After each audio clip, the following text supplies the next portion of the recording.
Mientras la vida evolucionaba, las especies, mediante el proceso metabólico y ayudadas por la sedimentación y la separación, limpiaron este lugar tóxico que era la Tierra en el principio. Y de ese proceso surgió una Tierra tan apta que incluso nosotros pudimos evolucionar y sobrevivir. Es un proceso que llevó 3.850 millones de años, y en un simple latido, en un abrir y cerrar de ojos, nosotros revertimos ese proceso. La era industrial ha puesto de cabeza la corteza terrestre y ha devuelto esos elementos en cuya presencia no hubiésemos sobrevivido. Eso es una gran locura.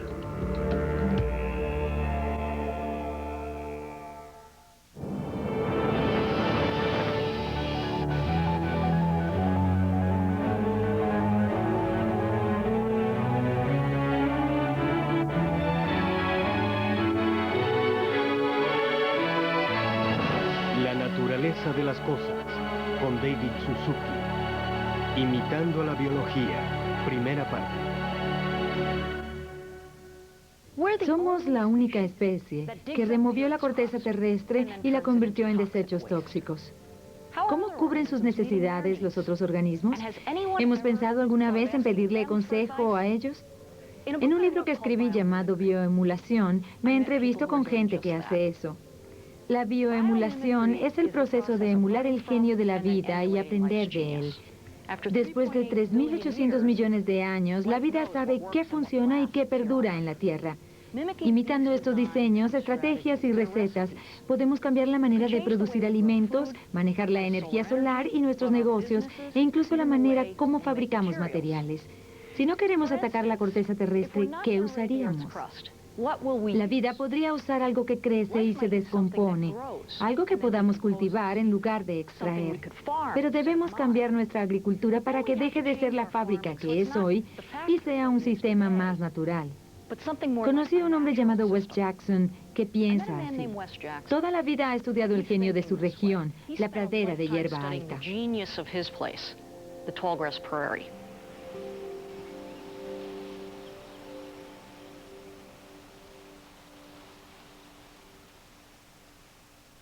Amo mi región más de lo que amo todas las montañas rocallosas, más de lo que amo a todo el mundo.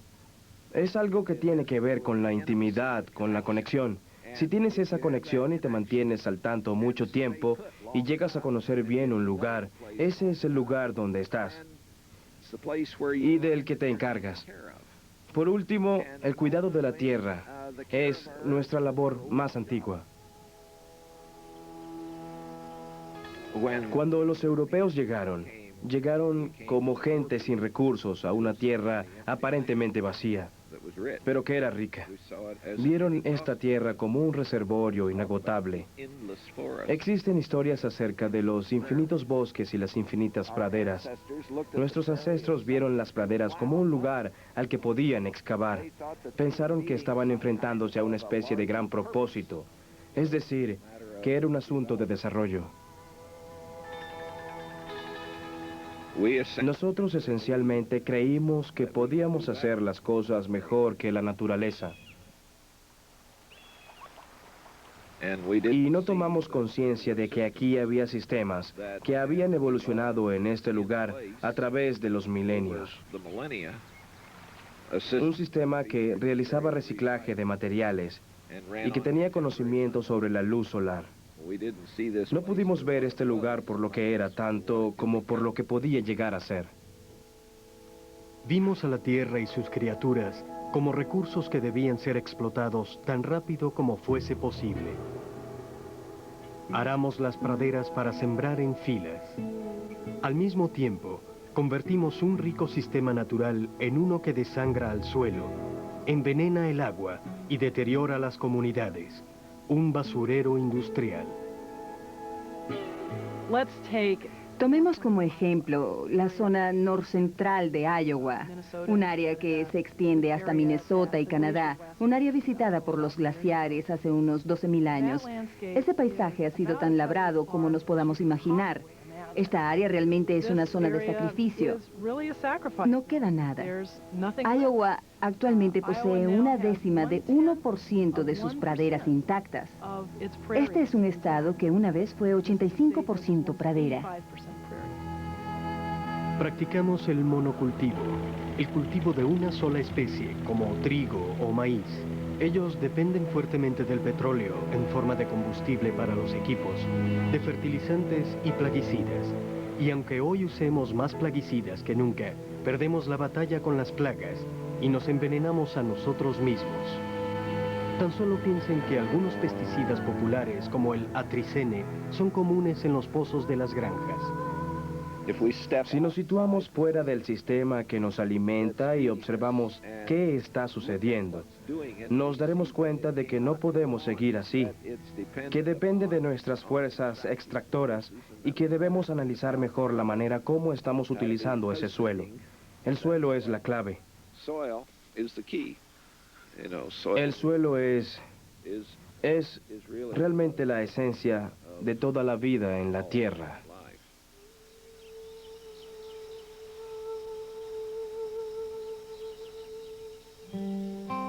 Existen 5.000 especies de microorganismos en una pizca de suelo, cavando, comiendo, excretando y endulzando el suelo, terrón por terrón.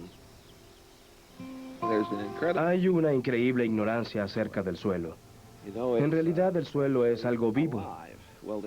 La mentalidad industrial solo lo ve como algo donde se colocan unas semillas para obtener una planta que luego se cosechará. Nuestras cosechas de grano son anuales, lo que significa que cada primavera limpiamos el suelo para resembrarlo. Luego de la cosecha, el suelo queda expuesto una vez más a la erosión del agua y el viento. Después de 100 años de cosechas anuales, hemos perdido 1/3 del humus y la mitad de la fertilidad de nuestro suelo. Cada año, toneladas de humus que tardaron miles de años en formarse son arrastradas por el agua y el viento. Mi apreciación es que la gente del Instituto de la Tierra no se conformó con solo identificar el problema o los problemas de la agricultura.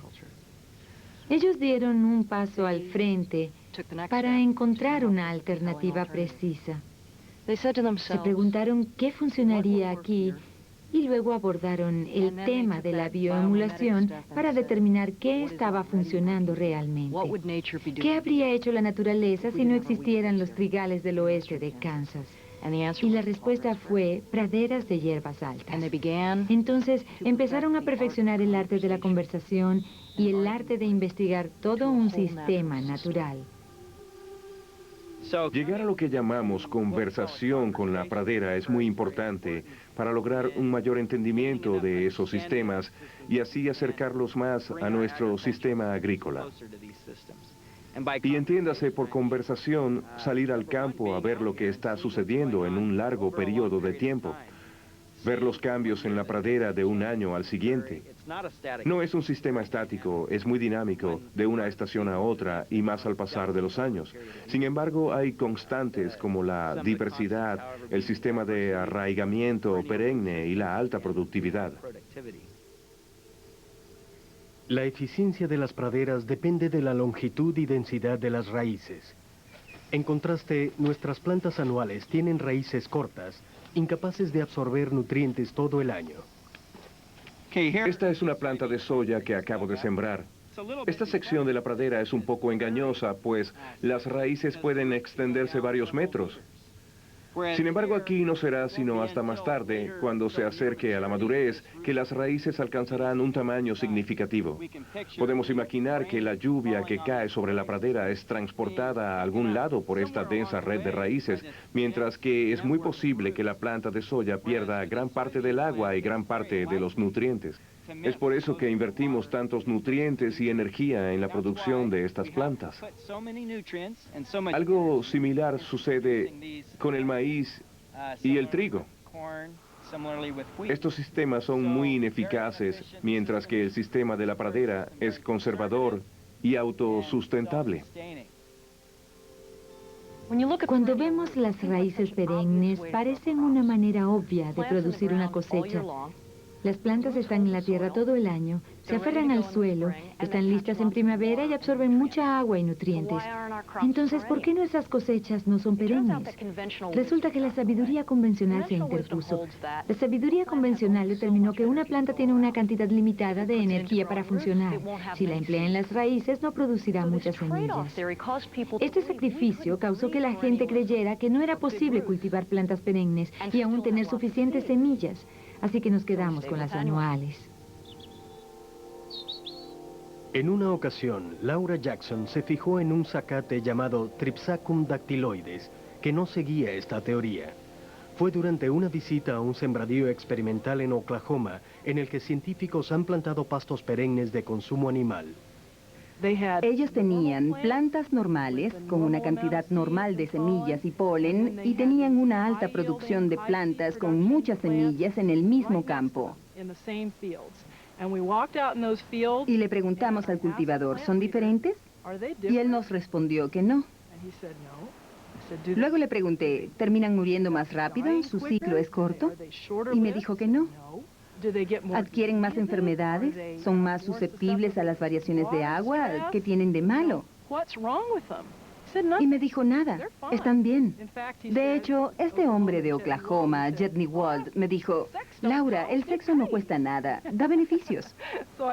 Entonces pensé que era alguien de mente amplia, que no había leído nada sobre los sacrificios, que no tenía una noción preconcebida de qué podía hacer y qué no podía hacer. Solo vio la hierba y trabajó en ella.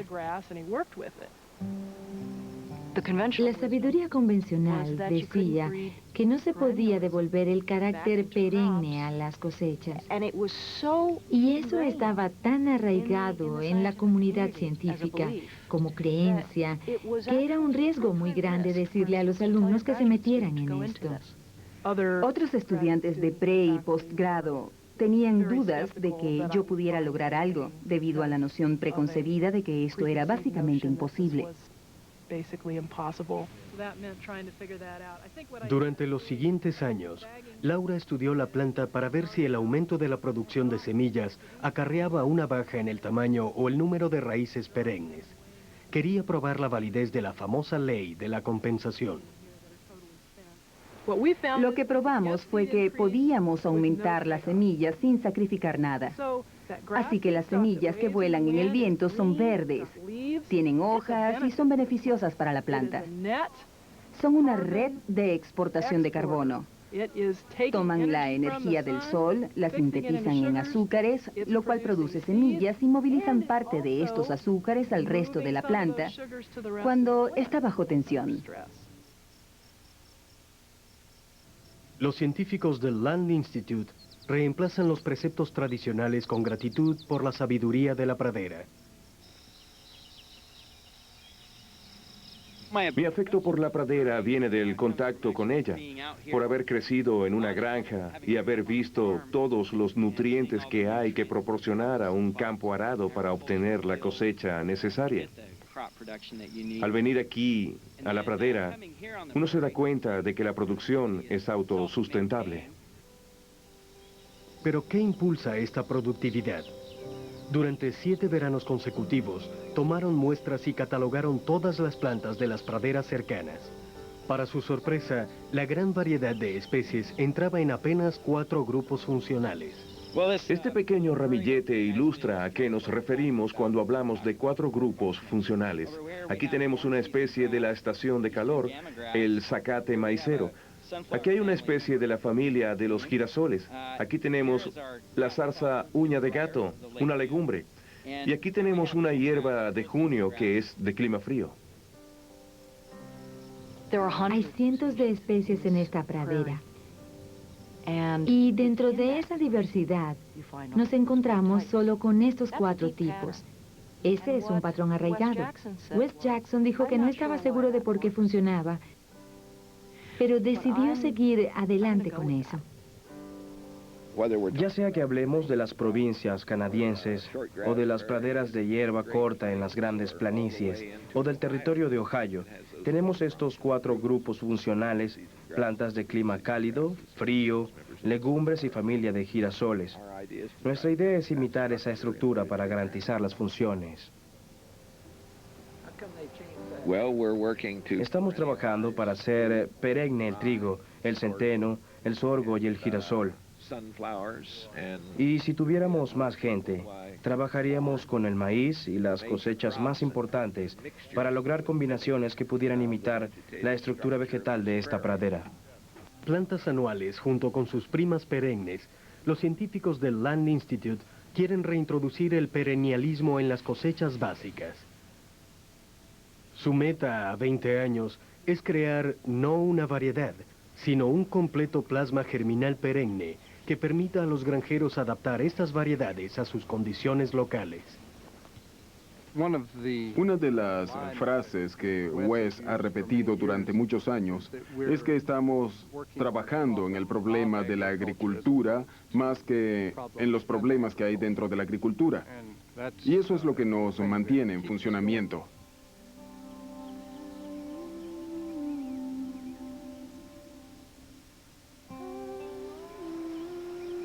Necesitaremos más ojos por hectárea en el tipo de agricultura que derivaría de la observación de la pradera. Pero esa sería una mentalidad que corresponde más a un naturalista británico del siglo XIX que a un agricultor moderno. Tendría que haber lo que Wendell Berry llama conversación con la naturaleza. Una persona debe desarrollar un afecto por la naturaleza que no sea meramente un tipo de nostalgia barata, sino un afecto que luego genere la posibilidad de una conversación. Wes Jackson cree que el mejor modo de emular una pradera es desarrollando afecto por ella. Y de esto saldrá el entendimiento de cómo podemos desarrollar no solo nuestras cosechas, sino la materia prima para una nueva generación de productos que no solo fortalecerán la tierra, sino que ayudarán al desarrollo de nuestros jardines.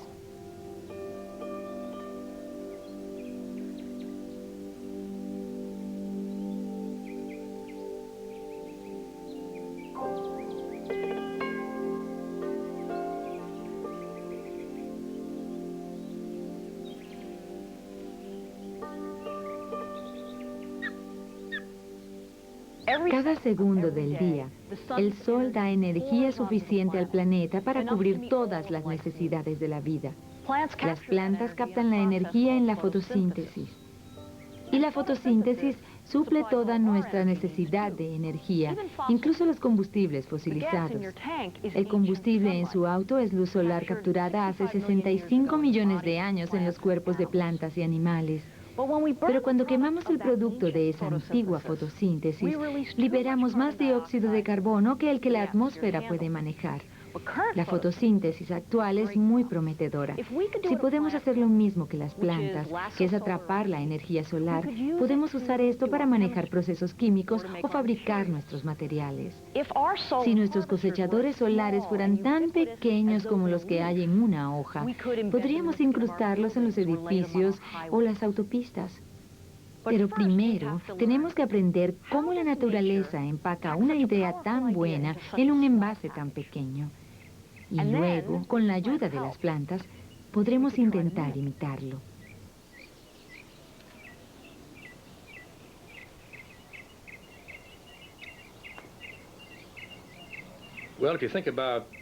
Si pensamos en los procesos de la biología, la fotosíntesis es ciertamente el más importante en lo que respecta al ecosistema de la Tierra.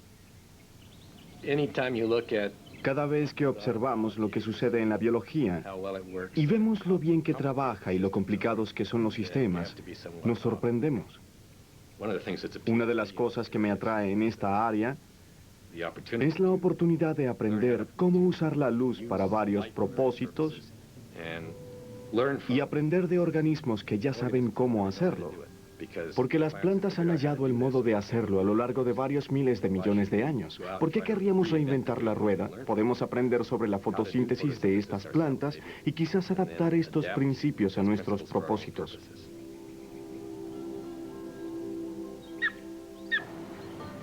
Cuando estoy en Arizona, y es ahí donde trabajo la mayor parte del tiempo, voy al trabajo en bicicleta. Es un viaje muy agradable, pues es un parque desértico. Frecuentemente cuando voy en mi bicicleta, voy planificando algunos experimentos para el laboratorio y voy pensando cómo llevar a cabo una reacción y las cosas que voy a hacer. Las moléculas de la naturaleza son fantásticas.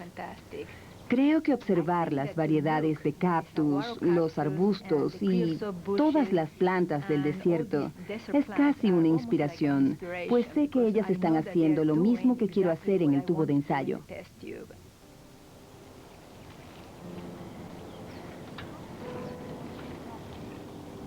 Cuando veo una hoja, me temo que me centro más en los procesos químicos que suceden en la hoja y quizás me esté perdiendo la belleza de la hoja, pero es una belleza que es el tipo de belleza que puedo ver en cualquier parte.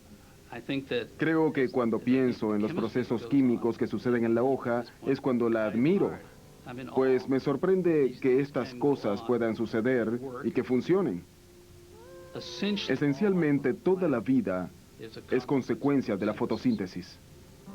Hace 20 años, Devens Gust, Tom Moore y su esposa Anna estudiaban las moléculas que transfieren la energía del sol al centro de proceso fotosintético. La manera en que las hojas capturaban la luz era todavía un misterio.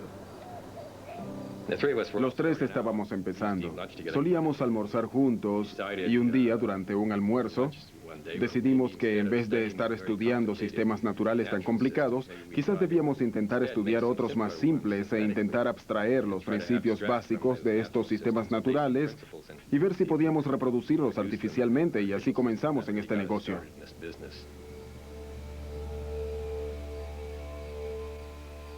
Su inspiración fue una cianobacteria, uno de los organismos vivos más antiguos. Hace 3.500 millones de años, ellas inventaron la fotosíntesis y comenzaron a liberar oxígeno, lo que hizo posible que organismos que respiran, como nosotros, evolucionaran. Tomamos como modelo no la fotosíntesis en plantas verdes con la que estamos familiarizados, sino la de las bacterias. La fotosíntesis que ocurre en las bacterias es más simple. Está estrechamente relacionada a lo que sucede en las plantas, pero es más sencilla para tomar como modelo. Los opuestos se atraen. Las cargas positivas y negativas se atraen. Se necesita energía para separarlas a través de una membrana. Y en las bacterias o en una hoja es de esa manera como la energía solar es almacenada. Las bacterias usan la energía para hacer combustible, un compuesto químico llamado ATP. El reto era mantener las cargas separadas lo más que pudieran las bacterias. Eso es lo que han intentado científicos de todo el mundo. La fotosíntesis puede hacer que esta carga viva en estados separados mucho tiempo, lo suficiente para cosechar la energía almacenada. Sin embargo, ningún sistema artificial pudo lograr esto. Formar enlaces moleculares a menudo requiere muchas reacciones, y construir una molécula nueva puede tomar años, de modo que la tenacidad es útil.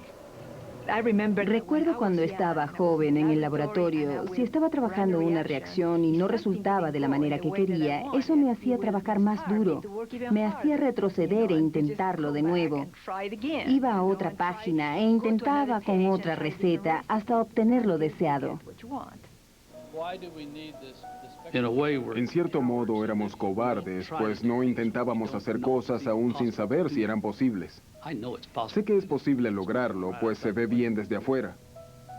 Estuvimos pensando en el problema y decidimos que intentaríamos alargar el tiempo de la separación de las cargas, usando un truco que pensamos que era usado por la fotosíntesis.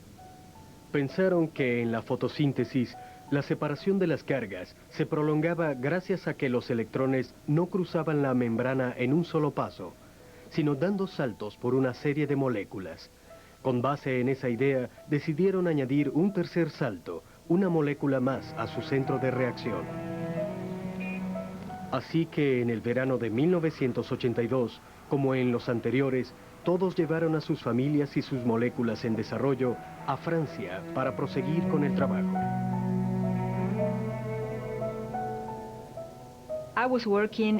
Yo estaba trabajando en el Museo de Historia Natural en el centro de París y estaba a cargo de la síntesis de la molécula. Tony Devens iban a estudiar la molécula en otro laboratorio en Saint-Clair, al sur de París. Esta era una operación tremendamente complicada, porque para ir del Museo de Historia Natural a casa, necesitaba tomar 5 líneas del subterráneo, con los niños, recogerlos de la escuela, etcétera, etcétera. Y tenía que cargar la molécula en un frasco en mi bolso. Como pueden ver, las moléculas son bastante estables. Llegaba a casa después de los 5 trenes y la introducía al congelador. Tom se llevó la molécula a Saint-Clair y entonces empezaron a hacer la proctoscopía láser. Y me llamó desde su laboratorio y me dijo, creo que lo tenemos, pero no estoy seguro. Luego regresaron a trabajar y 2 horas después me llamaron para decirme, no hay dudas, de verdad funciona. Recuerdo bien haber visto el rastro en el osciloscopio que mostraba la larga vida del estado separado de la carga, y eso nos emocionó mucho. Sabíamos que estábamos haciendo algo diferente. Antes solo había sido una esperanza. Cuando estamos desarrollando moléculas que cumplirán alguna función, esperar a averiguar qué harán realmente es algo muy emocionante. Crear una molécula por crearla no es divertido. Es decir, está bien, la receta funciona y es bueno, pero ver que la molécula en realidad hace lo que quieres es todo un reto y es muy emocionante. Por cada experimento que funciona, 10 fracasan.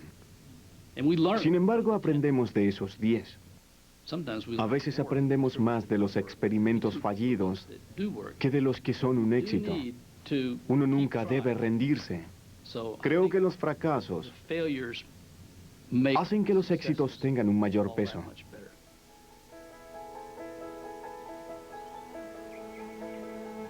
Luego, el equipo se planteó almacenar la energía en forma útil.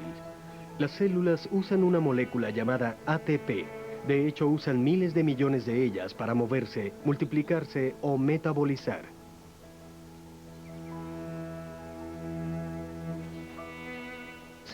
Tenían una molécula de 3 partes con una larga separación de carga. Ellos querían hacer lo que hace la bacteria, que es usar la energía almacenada para hacer ATP. En la bacteria, el centro de acción está envuelto en una membrana, una especie de piel. Así que hicieron una membrana artificial como una burbuja e introdujeron el receptor de energía. Al darle la luz, la carga se separó y la energía acumulada fue usada para convertir el ADP en ATP, que es el combustible de la vida. Descubrimos que cuando aplicábamos luz al sistema, este hacía todo el trabajo que iba de absorber la luz a fabricar ATP. Eso fue algo muy emocionante porque fue la culminación de un programa que habíamos seguido 20 años intentando imitar lo que pasa en el centro de reacción bacteriana. Emular la fotosíntesis nos muestra un futuro en el que podríamos usar la luz del sol en vez de combustibles fósiles para hacer medicamentos y nuestros propios químicos. La naturaleza usa enzimas para hacer química en agua y sin desperdicios. Las enzimas tienen receptáculos específicos a fin de capturar moléculas y juntarlas para que reaccionen. Los bioemuladores se asombran de lo bien que funciona y buscaron maneras de emularlo. James Gillette ha creado una enzima artificial, una fotoenzima que emula las antenas captadoras de luz de las hojas. Transporta la energía del sol a un punto central donde puede crear y romper enlaces químicos. Lo que hemos hecho al estudiar esto es intentar construir nuestras propias antenas para crear reacciones químicas. Y las hemos usado para hacer imitaciones de enzimas. No para hacer lo que hace la naturaleza, sino para lograr otras reacciones que queremos hacer con la luz. La clave para la química biológica es la extrema especificidad que puedes desarrollar dentro de una enzima. El agua moldea la enzima en la estructura específica que atraerá un solo material hacia el centro de ella y con el que reaccionará. Debido al hecho de que estas estructuras son muy selectivas, ahora podremos hacer una química muy selectiva, y es tan selectiva que la producción es del 100%. Por ejemplo, ha habido ciertas preocupaciones acerca de algo llamado los PCB, que son hidrocarbonos clorinados que tienen efectos tóxicos. Podemos crear una fotoenzima que se disuelva en el agua, y los PCB estarían más bien en el centro de la fotoenzima que en el agua. Penetrarían en ella. Con la presencia de la luz, sería posible declorinar la molécula y detoxificarla. Esta entra como un polímero sólido y se disuelve en agua. Cuando pega la luz del sol, la sustancia comienza a descomponerse y al cabo de una semana, todo el material tóxico ha sido purificado. Estamos en el comienzo de lo que creo que es la era más emocionante de la química en la historia.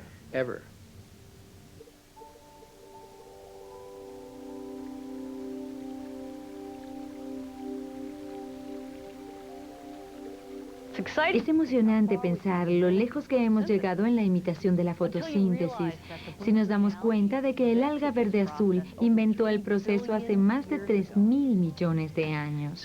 Así que si continuamos la conversación con los organismos clorofílicos unicelulares de la Tierra, ellos pueden enseñarnos un mejor modo de producir materiales usando no combustible fosilizado de la luz solar antigua, sino de la luz actual que tan generosamente entra a la Tierra.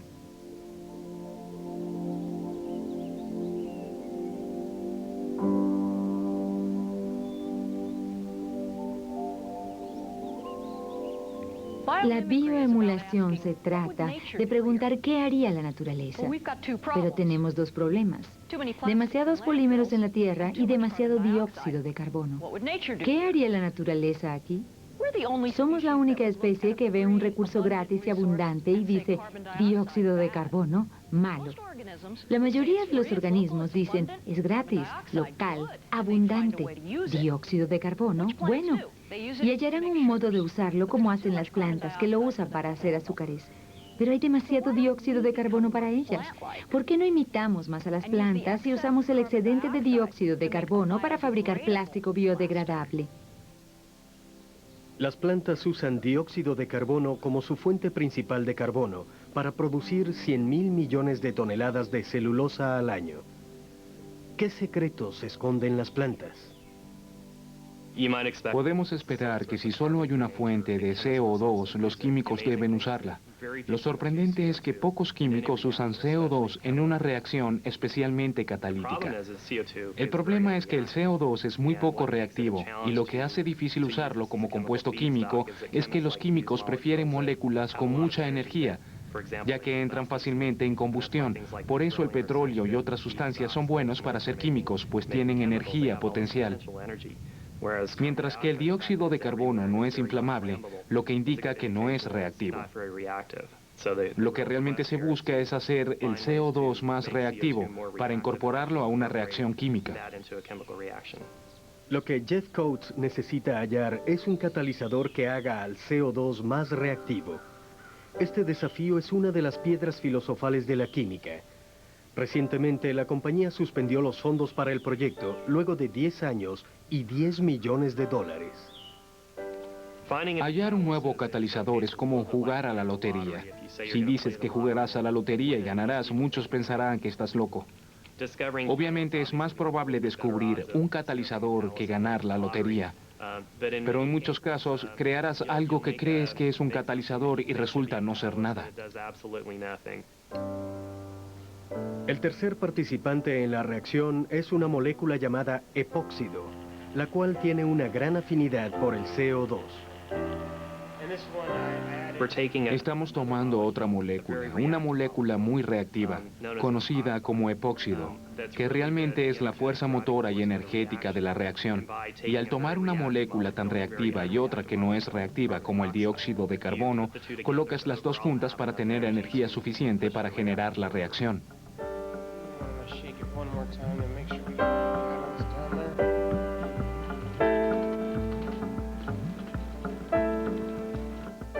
Creamos catalizadores que juntan estas dos moléculas, alternándolas como en una sarta de cuentas.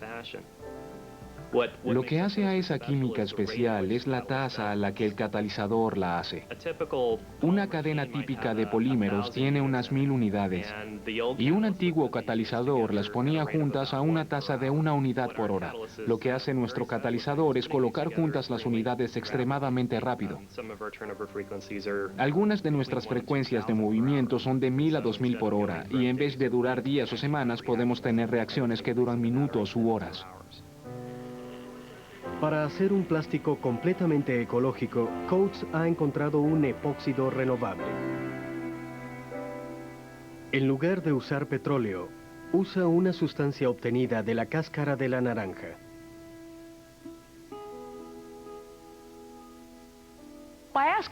Al preguntarnos qué hacían las plantas, resolvimos dos problemas.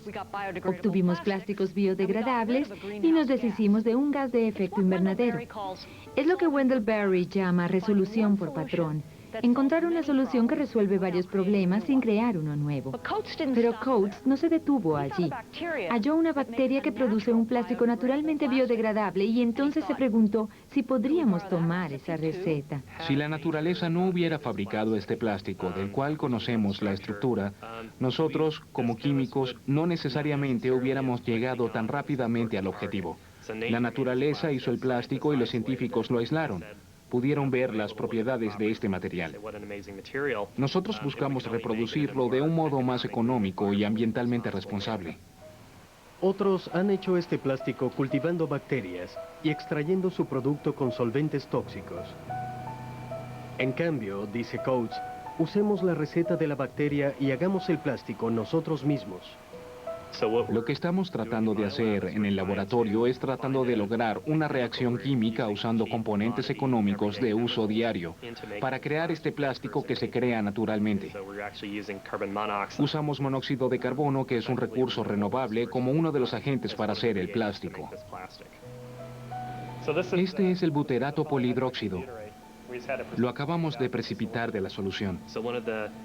Uno de los elementos más atractivos de esto es que se puede biodegradar. Las bacterias biodegradarán el material hasta volverlo dióxido de carbono para así completar su ciclo de vida. Aún mejor sería devolverlo a pequeñas partículas que se puedan repolimerizar, ya que se usaría menos energía para hacer un plástico, en lugar de tener que devolverlo al estado de dióxido de carbono y regenerarlo desde el principio.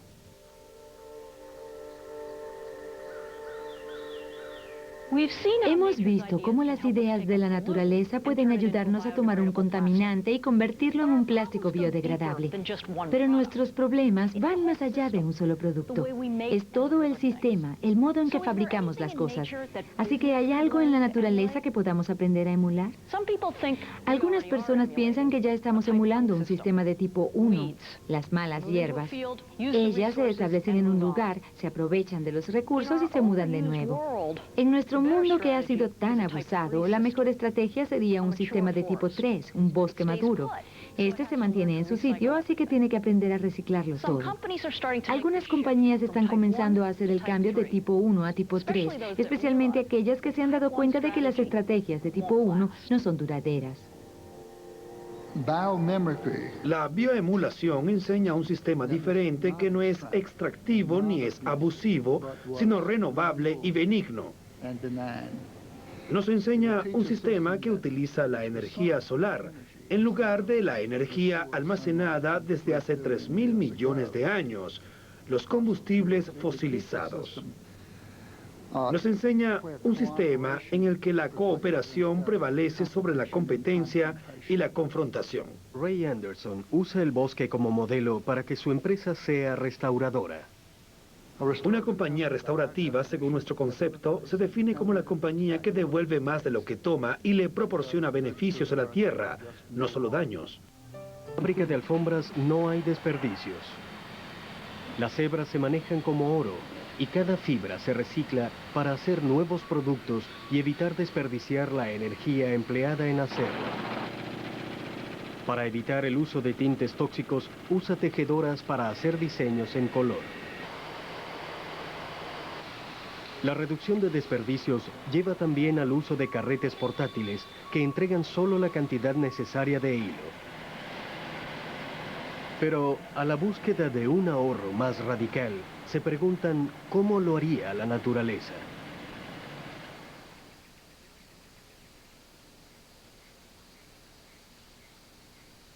El objetivo era aprender de la naturaleza más que copiarnos de ella. ¿Cómo aprender a diseñar el tejido de una alfombra imitando a la naturaleza? Después de un periodo de observación del fluir de la naturaleza en el exterior y de ver las hojas, rocas y piedras en el suelo, una sola cosa afloró y fue la diversidad. Nada es igual. No existe la perfección en la naturaleza. ¿Cómo hacer que cada baldosa sea ligeramente diferente en color y diseño? Ese era el reto. Su diseño inspirado por la naturaleza es hermoso, sin desperdicio alguno, y ha sido un éxito. From that came all the positives that could be laid random, just like leaves or stone. We didn't even think about that while we're designing the process. Ahora, Ray Anderson lleva a la compañía más allá de la emulación de los diseños de la naturaleza para emular su proceso de reciclado. Esperamos excavar la tierra para extraer todos los tapetes y textiles y otros materiales polimerizados y convertirlos en la base para nuestras fábricas en el futuro. Así podremos acudir a los productos naturales, a los productos renovables como fuentes de tejidos y materiales poliméricos. Además, estudia cómo Jeff Coates usa el CO2 para hacer polímeros. ¿Puede el CO2 ser una materia prima para hacer alfombras? Podemos acudir a materiales de desecho y utilizarlos como nutrientes. ¿Por qué no? Si podemos averiguar cómo juntarlos en la configuración correcta a partir de recursos como el dióxido de carbono y el agua, eso sería un gran negocio.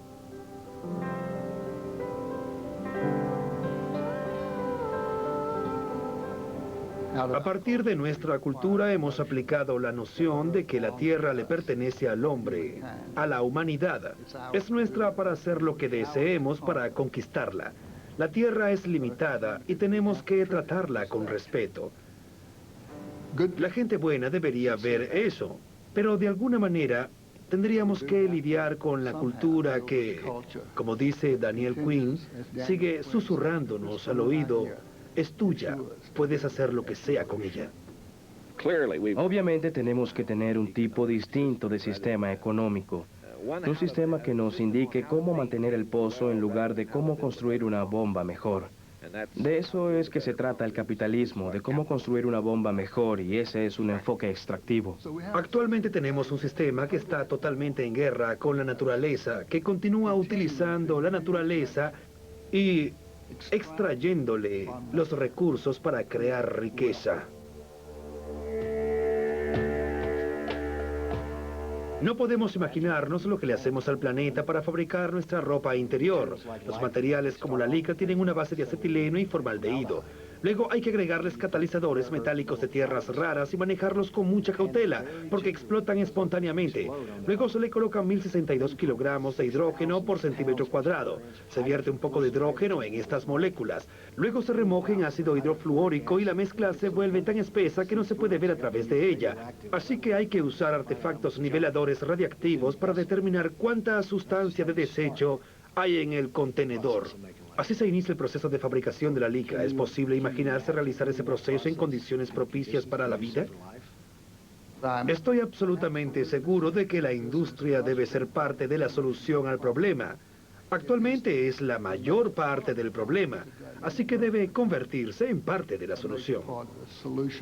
Sin los negocios y la industria tomando parte en el cambio del curso de los procesos, el problema se termina y es solo cuestión de tiempo. Interface es la mayor productora de alfombras para oficinas del mundo.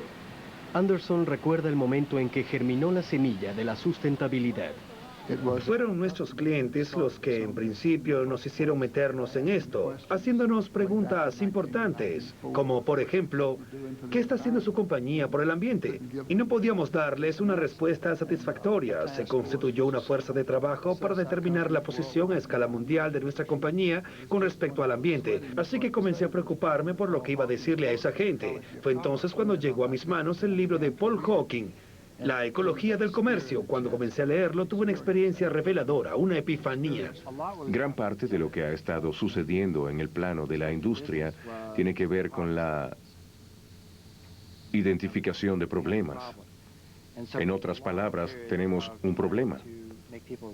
Así hubo un largo periodo en el que intentamos hacer que la gente tomara conciencia de lo que era y sigue siendo el problema. Y esto es algo desagradable. Es decir, no es una situación cómoda, es algo sombrío. No es la humanidad en su mejor expresión y no parece haber una salida inmediata. Iniciamos el proceso para descifrar 3.800 años de evolución. Y es el abusivo sistema industrial lo que está en la esencia de esa aclaración. Ese proceso destructivo, voraz y consumidor que debe cambiar.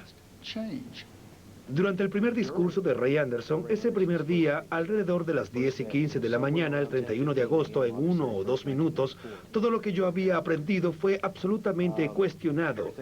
Y vi que había algo equivocado, pero todavía no poseía nada con qué reemplazarlo. Eso me sumió en un estado de depresión. Tenía problemas para levantarme en las mañanas y para ir al trabajo porque cada día que aprendía algo nuevo, los problemas parecían ser mayores y peores que el día anterior. Así que casi no deseaba ir al trabajo, leer el siguiente capítulo o el siguiente libro, porque parecía que cada vez que daba un nuevo paso el problema empeoraba. Pero lo más interesante acerca de los problemas es que, desde mi punto de vista, solo las personas que asumen que hay un problema son las que realmente pueden ver cuál debería ser la solución. Como asevera Hillman, el oro está en las sombras. Lo que la bioemulación hizo fue servir de contrabalance al problema, porque en efecto es el manual de las soluciones. No podías leer el libro sin experimentar estas sensaciones de Dios. Claro, si ellos pueden hacerlo, ¿por qué yo no podría? Es decir, había como un sentido de apertura a las posibilidades. Y esa en realidad era la parte más valiosa que está dentro del problema. La sustentabilidad, que es lo que en realidad conduce a la solución. Si se sigue ahondando en el problema, las soluciones aparecen.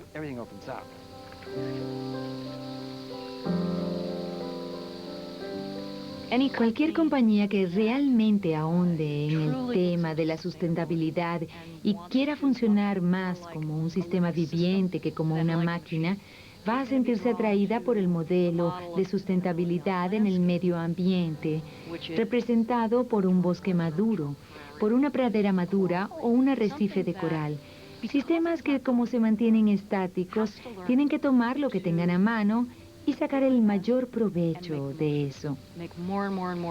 Generar cada vez más oportunidades de vida sin importar más materiales y sin exportar ningún desecho. Simplemente reciclando lo que hay mediante nuevos métodos, usando la energía solar, creando cada vez más vida e intercambiando los bloques de construcción ya existentes.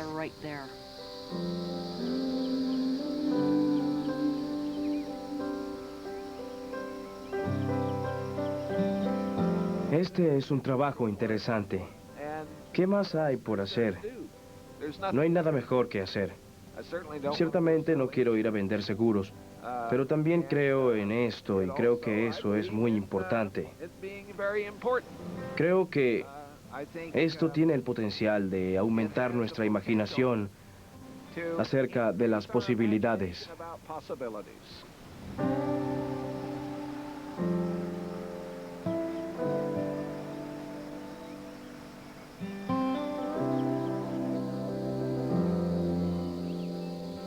Tenemos un deseo de reconectarnos y recordar cómo pedirle ayuda a la naturaleza.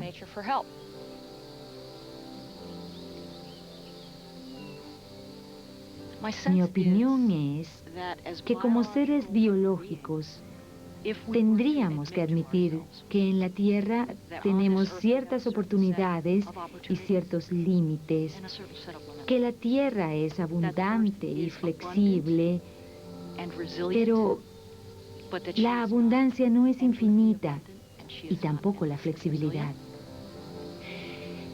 Y en lugar de ignorar ese hecho e intentar traspasar esos límites o abusar de lo que nos ha sido otorgado, lo que tenemos que aprender es hacer lo que las otras criaturas han hecho, que es adaptarse a las circunstancias y ser muy creativos en el proceso. Lo que la bioemulación nos permite es encajar en este lugar, volver a casa.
En Natura.